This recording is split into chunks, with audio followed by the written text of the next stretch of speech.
An absurd sight to have a public hearing. Amen. It's nearly half a mile from the nearest right-of-way. There were 30 people or so who attempted to express themselves with their feet, with their presence, but they couldn't make a very effective message because it's a half mile away. It's sort of like having NRC hearings at Camp Perry, which is also very quite commonplace.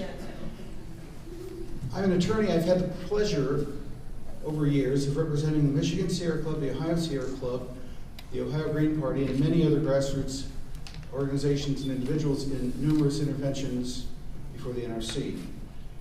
In 1994, a couple of good friends of mine, Bill and Alice Hurt, longtime anti-nuclear activists, were plaintiffs in a lawsuit that I filed in the District of Columbia challenging the permission, the rulemaking that the NRC implemented to allow an exception for the use of the 3 defective casks that Kevin Camps mentioned a little while ago.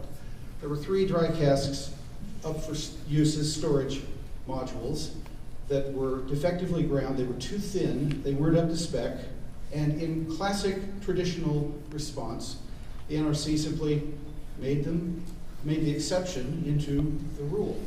We challenged the rulemaking and ran into a brick wall, figuratively at least.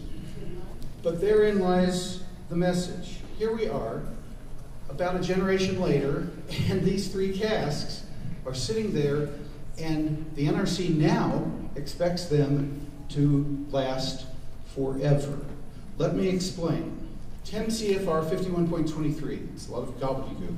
That refers to the proposed regulation, as mentioned at the outset. That regulation effectively accepts on-site storage forever if that becomes necessary.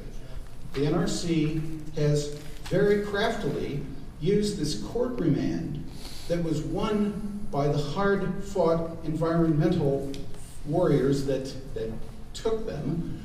The NRC is using the rulemaking as a means of cutting out the public. Generic environmental impact statement means here in 2013, 2014, they're making a decision, and essentially forever, let's say forever only means a couple hundred years, so long after we're dead, no one will be able to challenge the environmental effects as these casks deteriorate, have to be replaced, are bombed, are destroyed by elements, are flooded. No one will be able, from the public, to meaningfully question and legally attack the sufficiency of the storage scheme. So make no mistake, folks, this is about a solution now when we are the most information-rich and resource-rich for all time. Because I have a feeling future generations will not live as well nor be as educated and be as understanding about what to do with this enormous problem. There's one alternative that wasn't discussed, isn't being discussed in the proposed environmental impact statement. That is the alternative of stopping now. Yes. It's the only sane alternative, and it's not being considered.